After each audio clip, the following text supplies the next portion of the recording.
I was half asleep when my phone buzzed on the nightstand. At first, I thought it was just another pointless notification, some ad, or maybe my alarm glitching early. But when I blinked through the darkness, the glow of the screen cut across my room, and the preview line made my chest seize. I know you're reading this, stop. The number wasn't one I recognized. No contact name, no history. Just that single line, framed in the pale blue of an iMessage bubble. My heart started hammering, not because the words were strange, but because of the name sitting above them. It wasn't blank. It wasn't a random string of digits. It was a name I'd deleted months ago, after the funeral, because I couldn't bear seeing it on my phone anymore. Chris. I stared so long my eyes watered. For a second, I convinced myself maybe I had re-added the number by mistake, or maybe someone hacked my contacts. But there it was, the same contact photo, his smirk, his ridiculous sunglasses, the one I'd taken during our last summer together. Dead for almost a year. Yet here he was, texting me like he'd never left. I wanted to believe it was a sick joke. A late-night prank by someone who knew too much about me, or maybe a scammer. But scammers don't use dead friends' names. Scammers don't know the exact profile picture you thought you'd buried in the past. My thumb hovered over the screen, and I swear I felt the air shift in the room, like the buzzing of my phone had somehow spread into the walls. Then it buzzed again. Another message slid up, but I couldn't bring myself to open it. Not yet. Not with that first one still burning into my mind. Because deep down, I knew something was wrong. This wasn't the first message I'd gotten, and it definitely wasn't the last. Back then, I still thought it was all a mistake, something I could laugh off, delete, and move on from. But that was before I understood what Chris really wanted. Before I realized what I'd let in. Before the text started, my life was painfully ordinary. The kind of routine that blends one day into the next until you can't remember what you had for breakfast yesterday, or whether you actually did laundry last week, or just kept recycling the same shirt from the bottom of the drawer. College classes filled most of my days. The kind where professors spoke in monotone voices that made you question whether staying awake was physically possible. I worked part-time at a coffee shop near campus, where my boss never smiled and the espresso machine hissed louder than the customers. Nothing special. Nothing worth telling stories about. Except Chris. Chris was the only unpredictable thing about my life. He had this way of turning every mundane situation into something worth laughing about. If we were sitting in traffic, he'd narrate the cars around us like a nature documentary. And here we see the rare suburban minivan in its natural habitat, waiting to strike. If we bombed a test, he'd announce that we were officially free agents in the academic draft, hoping to get picked up by a community college overseas. Dumb stuff, but it made things lighter. We'd met during freshman year orientation, both of us too awkward to mingle with the endless crowd of strangers. He cracked a joke about how the pizza they served us tasted like cardboard dipped in regret, and I laughed way too hard. That was it. We stuck together. Most nights we gamed online, half playing, half talking trash. He was the kind of friend who'd send you a meme at 3 in the morning just because he knew you were awake. The kind who made silence comfortable when you had nothing to say. And then he was gone. I don't talk much about how it happened, not because I don't want to, but because I still don't fully understand it myself. Everyone else accepted the official story, but me? I couldn't shake the feeling that it didn't add up. That there were pieces missing, things left unsaid. The details were wrong. His death cracked something in me. For months, I kept reaching for my phone at night, expecting a text from him, a stupid meme, or a sarcastic comment. I even caught myself typing messages to his number before remembering he couldn't reply. Eventually, I deleted the contact altogether. It felt like the only way to stop torturing myself. But grief has a way of bleeding into everything. I stopped hanging out with people, made excuses not to go out, threw myself into school and work just to keep from thinking too much. Life dulled into a loop of lectures, shifts, sleep, repeat. I thought I was moving on, that the worst of it had passed. But some nights, I'd wake up with that feeling, the one where you're sure someone's watching, even though you're alone. And I'd glance at my phone, just in case. Just to see if maybe, against all logic, Chris had sent something. It never came. Not then, at least. Looking back, I wish I'd paid more attention to those feelings. I wish I'd trusted that unease instead of burying it. Because the night his name lit up my phone again, I realized grief wasn't the only thing I hadn't buried. Something else came with it. And whatever it wasn't finished with me. It happened on one of those nights where nothing feels out of place. I'd been up late finishing an assignment, half watching a mindless YouTube video in the background, the kind of white noise that made the silence in my apartment easier to deal with. The hum of my laptop fan filled the room, the blue glow of the screen casting faint shadows on the walls. Everything was normal, and then my phone buzzed. I glanced over absent-mindedly, expecting another pointless notification, but the name that appeared froze me in place. Chris. For a long moment, I couldn't breathe. I just stared, waiting for the letters to blur or rearrange, for my tired brain to admit it was imagining things. But it stayed there, solid and undeniable. His name. His contact photo. My thumb trembled as I swiped the notification open. Chris. Hey, it's me. I sat there, screen burning against my face in the dark, as if the words themselves were poisonous. Hey, it's me. No number spoofing, no weird strings of digits. Just Chris. Like he'd never left. I tried to laugh it off, though my throat was too dry to make the sound convincing. There had to be an explanation. Some idiot spoofing the number. A glitch in my phone. Hell, maybe I'd been hacked. Anything made more sense than the truth. Still, my hands wouldn't stop shaking as I typed a reply. Me, who is this? This isn't funny. I waited. The dots appeared. That awful little typing bubble that meant someone, something, was on the other side. Chris, you know who it is. Every hair on my body stood on end. Because the cadence, the tone, was exactly how Chris would have said it. Teasing, a little smug, the way he used to reply whenever I pretended I didn't know the answer to something. I told myself it was coincidence. Whoever this was must have known him. Maybe they dug through old conversations, mimicking his style. People could do that, right? My heart pounded so hard I thought I'd be sick. I slammed the phone down on the bed, convinced I was seconds away from a full-blown panic attack. Then it buzzed again. Chris, why'd you delete me? I couldn't move. My throat closed up, the air in my room thick and heavy. Because that wasn't public knowledge. Nobody knew I'd deleted Chris's contact. I hadn't told anyone. It wasn't some detail shared at the funeral. It was just me, alone, quietly erasing the one name I couldn't stand to see pop up anymore. There was no way a stranger could have known. I picked the phone back up, knuckles white from the pressure of my grip. Me, stop. Who is this really? The reply came almost instantly. Chris, it's me. Don't you believe me? My brain scrambled for rationality. Some friend messing with me? Maybe someone had cloned his SIM card before he died. Maybe his account had been hacked and recycled. I Googled frantically, scrolling through articles about spoofing and message hijacking, anything that would keep me grounded in logic. But logic doesn't send you chills down your spine. Logic doesn't make you feel like the shadows in your room are leaning closer, listening. I forced myself to put the phone down again. I wasn't going to feed into this. If it was a prank, I wouldn't give them the satisfaction. But the buzzing wouldn't stop. One message after another. Chris, you're awake, aren't you? Chris, I miss hanging out. Chris, remember the pizza place we hated freshman year? Each line chipped away at the wall I'd tried to build around myself. Because it wasn't just random chatter. These were memories only Chris and I shared. Private jokes. Moments we never posted online, never told anyone else about. And the worst part? I hadn't opened half of them yet. They just kept coming, faster and faster, as if he knew exactly how to drag me back into the past I'd tried so hard to bury. That was the night I realized the messages weren't random. They knew things no one else possibly could. The first night, I managed to convince myself it was some elaborate prank. A cruel one, sure, but still within the bounds of reason. By the second night, though, I knew better. It started at exactly 2:13 a.m. The vibration rattled against my nightstand, jolting me out of shallow sleep. I reached for the phone with that half-conscious grogginess, expecting some useless notification. Instead, I saw another message from Chris. Chris, you're not sleeping well, are you? The timestamp glared at me like an accusation. My heart lurched, but I forced myself to stay calm. Maybe whoever this was had guessed my patterns. Maybe they just assumed I'd be awake at night, the way most college kids are. Coincidence. But then came another. Chris, you always toss around when you're stressed. That made me sit straight up. I looked around my dark room, my blanket tangled around my legs, the sheets twisted. The detail was too specific, too present. I didn't answer. Not right away. I just stared at the screen, my thumb hovering. Another vibration. Chris, remember when we failed that physics quiz and you blamed me? My throat went dry. That was freshman year. A memory so specific, so trivial, I'd forgotten it until the words appeared. Chris, you called me Einstein for a week after that. I whispered aloud, though there was no one to hear it. No one else knew that. The next day, I broke.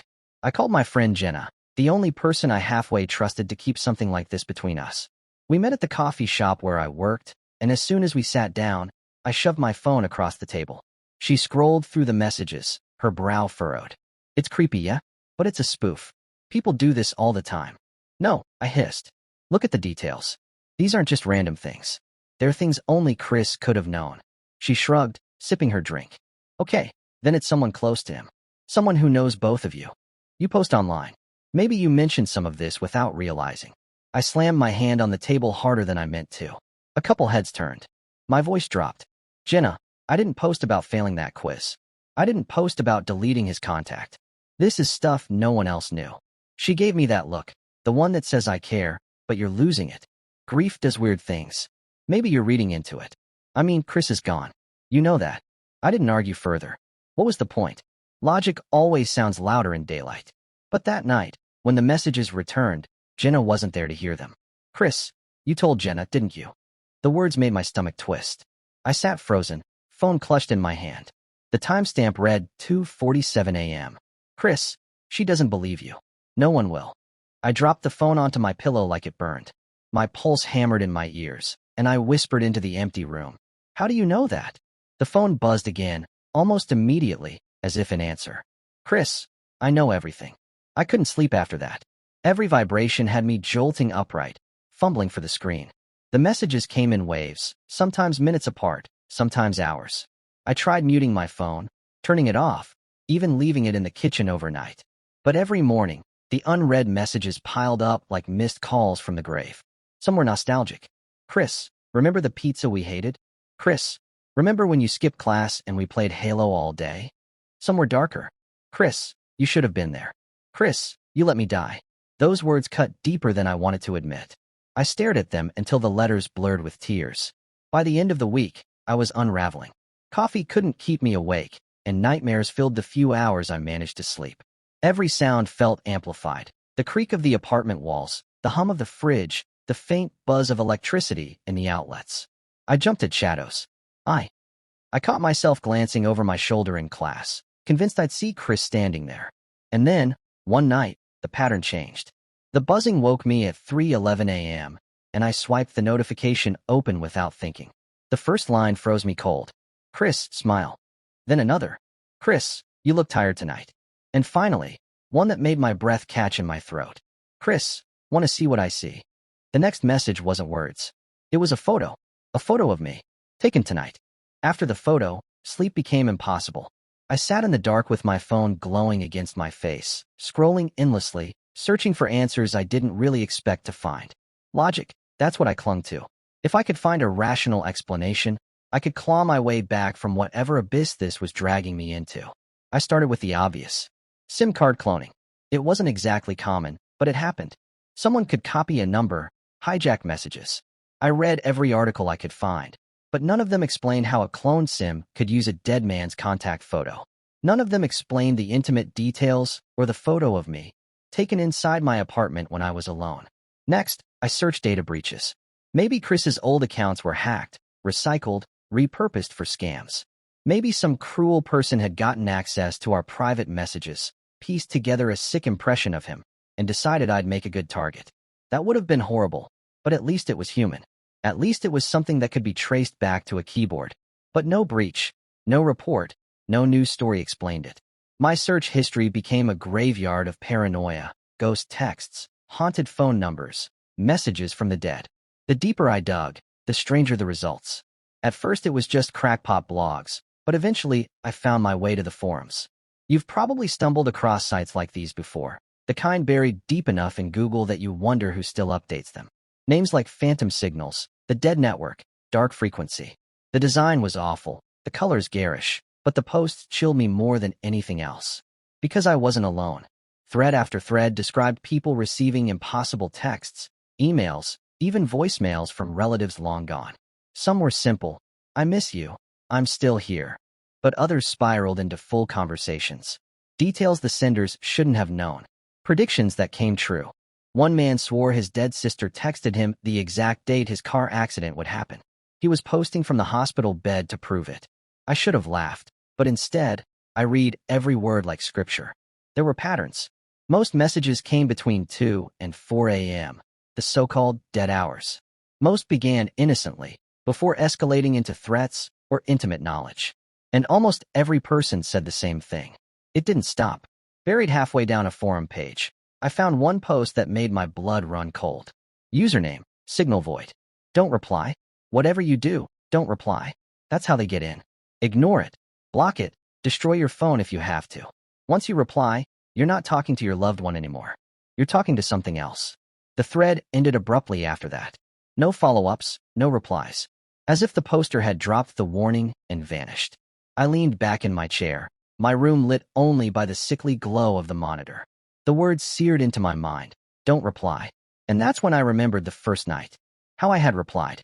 How I had demanded to know who it was. My stomach twisted into knots. If the forum was right, then it was already too late. Still, I wasn't ready to accept the supernatural. Not yet.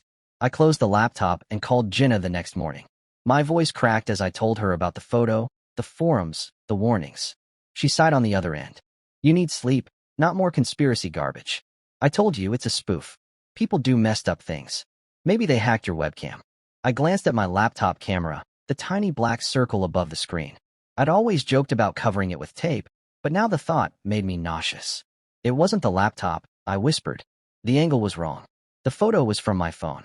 She hesitated, then said, then maybe it's malware. Someone's messing with you. Go to the cops. Or get a new phone. A new phone. Smash the old one. Throw it in a river, walk away. That should have been the obvious answer. But the truth was, I couldn't. Because a part of me, God help me, didn't want the messages to stop. Every buzz of the phone felt like Chris reaching out, clawing his way back across whatever divide separated us. If there was even a chance it was really him, could I turn away? Could I silence him forever? The next night, I sat in the dark with the phone in my hand, waiting. 2:07 a.m. buzz.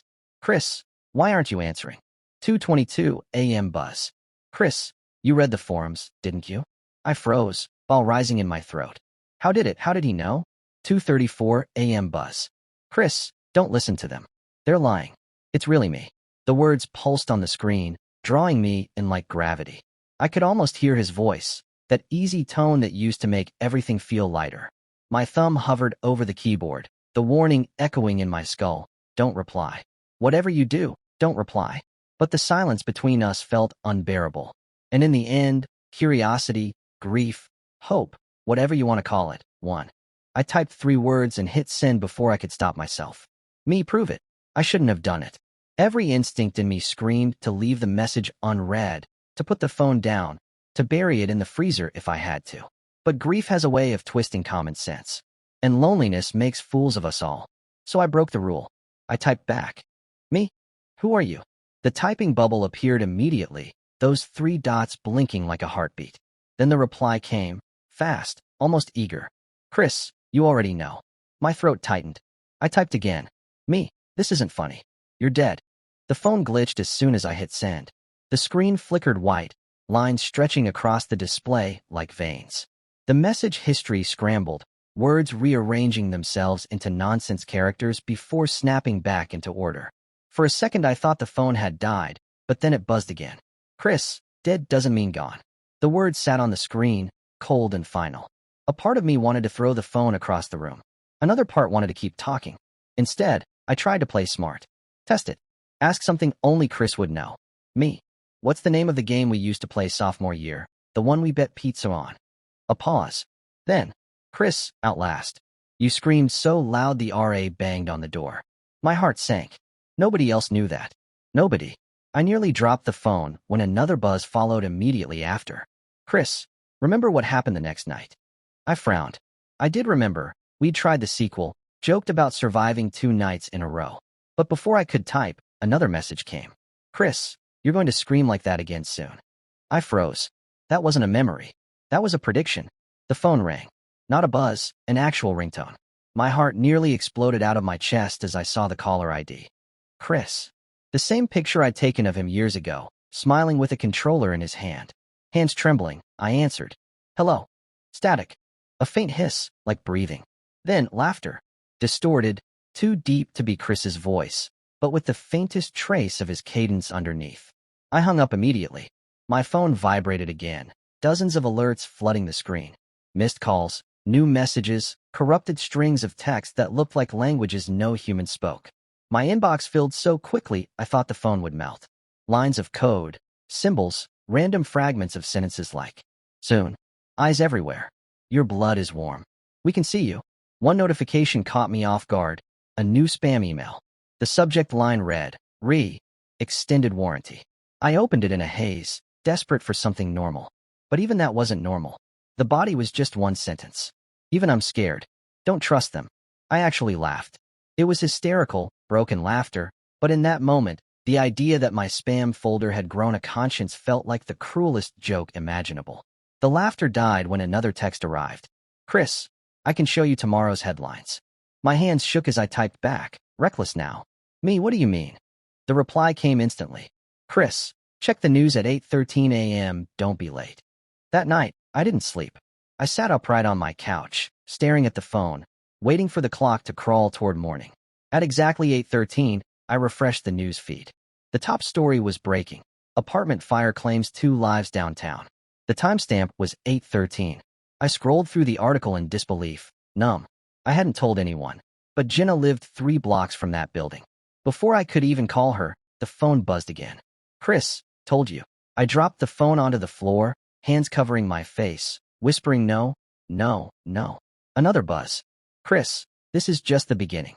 I picked it up with trembling hands, trying to summon rage, trying to type something that would break whatever this was. Before I could, the next message arrived. "Chris, look behind you." It didn't stop at the texts. The first night after the "look behind you" message, I didn't move for almost an hour.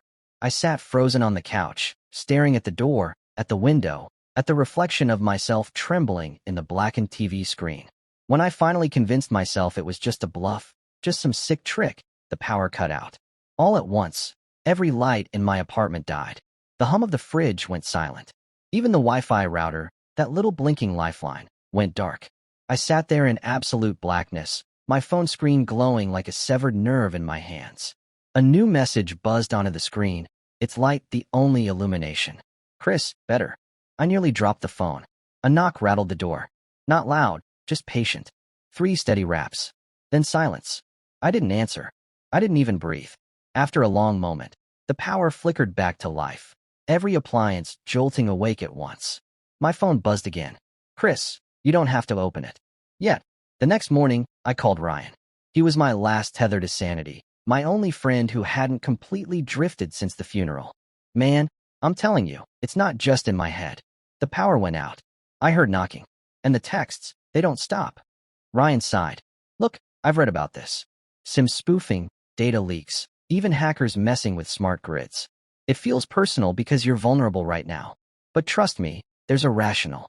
His voice cut out. The call filled with static.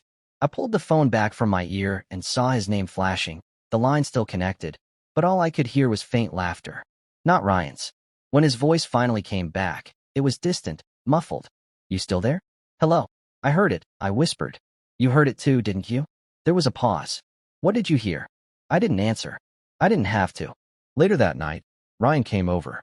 He knocked on the door, 3 raps, the same rhythm from before, and when I opened it, he gave me a sheepish grin. "Figured I'd prove you're not crazy. Or maybe prove you are." We spent hours sitting in the living room, talking. He tried to lighten the mood, cracking dumb jokes about horror movies, even suggesting we record a podcast called "My Dead Friend Won't Stop Texting Me." I almost laughed. Almost. At 2:17 a.m., my phone buzzed. Ryan leaned over to see the screen. The message glowed sharp in the dim light. "Chris, hello, Ryan." Ryan went pale. How does it know my name?" Another buzz. "Chris, you should have stayed home." The TV turned on by itself. No input, no remote touched. Just snow, white static filling the screen, hissing into the room. Ryan swore and grabbed the remote, clicking it off. The instant he did, the phone buzzed again. "Chris, don't touch that again." We sat in silence, listening. That's when we both heard it. The faintest whisper under the floorboards, like someone speaking through a thin wall. My skin crawled. Ryan's eyes darted to mine, wide, no longer skeptical. "Okay," he muttered. This is not a prank. Dude, this is." The lights flickered, every bulb stuttering in sync with the phone's buzz. "Chris, I like him. He's fun." Ryan stood up, pacing. "Nope. No. This is some electromagnetic interference, right? Gotta be. Or maybe someone's piggybacking on your network. It's all explainable. Explain this, then, I said, holding the phone out. A new message appeared as we watched. Chris, want to know how I really died? I felt the blood drain from my face. Ryan looked at me, suddenly quiet, all his logic collapsing under the weight of that one sentence. Another buzz. Chris, I could tell you, but you won't like it. I locked the phone, dropped it face down on the table, and whispered, the texts aren't only meant for me anymore. Ryan didn't argue this time. He just stared at the phone, waiting for the next buzz, as the air in the room grew heavier, like something unseen had pulled up a chair between us. Grief is heavy, but secrets are heavier. And that's what the messages became, not just hauntings, but revelations. Every new buzz peeled back another layer of Chris's death, and every word left me feeling like I'd been grieving for a stranger. It started with a blunt line, no build-up, no comfort. Chris, it wasn't an accident. I remember staring at those words, my heart racing in that strange way it does when you're terrified but also desperate for answers. For weeks, I'd clung to the official story. He slipped. He fell. He didn't make it. A tragedy. But now? Another buzz. Chris, they told you it was quick. They lied. I couldn't breathe. Who was they? The paramedics? The doctors? His parents? I wanted to throw the phone against the wall, but I couldn't. My hands trembled as if they already knew more was coming. And it did. Chris, I didn't fall. I was pushed. I gasped so loud Ryan flinched. Pushed? By who? I demanded into the glowing screen, forgetting my vow not to reply. My own reflection in the black border looked alien, eyes wide, mouth dry, desperate. The phone buzzed, slower this time, as if savoring my panic. Chris, you've seen him. You just don't know it. That was worse than any ghost. A murderer, hidden in plain sight. And if Chris was right, I'd crossed paths with him already. Ryan rubbed his temples, muttering, this could be fake, man. Some hacker messing with your head. Don't feed into it. But his voice lacked conviction. He didn't believe his own words. The messages kept coming. Some were fragments, like a dying radio signal. Chris, basement. Chris, they watched. Chris, not human. That one hit differently. Not human. Was this still Chris? Or was something wearing his voice like a mask? I'll admit something here, something I've never said aloud. A part of me wanted it to be supernatural. Because if it wasn't, then the alternative was far worse. That my best friend was murdered, and the killer was still out there, free, maybe watching me even now. And here's where I need to break the wall between us. If you've ever lost someone, really lost them, you've probably whispered a question in the dark. Would they find a way to come back? Would they reach out? Trust me, you don't want them to. Because the answers they bring don't heal you. They unmake you. I started digging. Search engines, old articles, archived police reports. Nothing lined up. The fall didn't match the bruising mentioned in the coroner's notes. His time of death contradicted eyewitness statements. Every breadcrumb led to another gap, another shadow.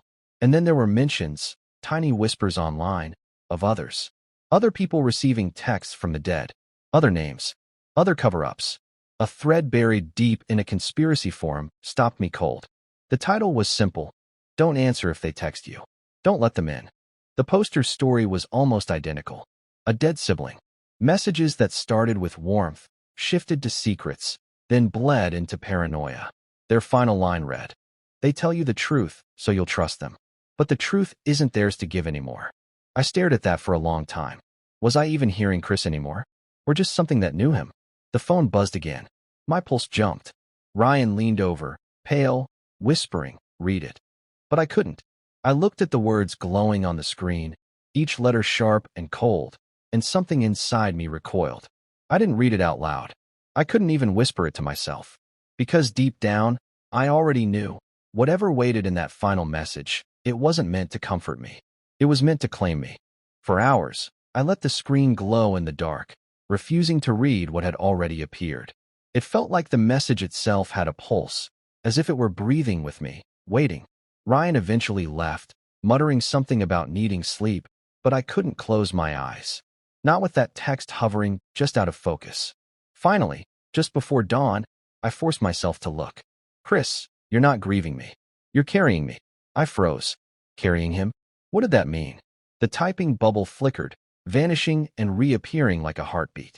Then another line came through, slower, crueler. Chris, I never left. I'm inside. Every word you've read, every vibration, that's me. My stomach knotted so tightly I thought I'd be sick. I wanted to scream, to hurl the phone out the window, but my hand wouldn't move. Because what if it was true?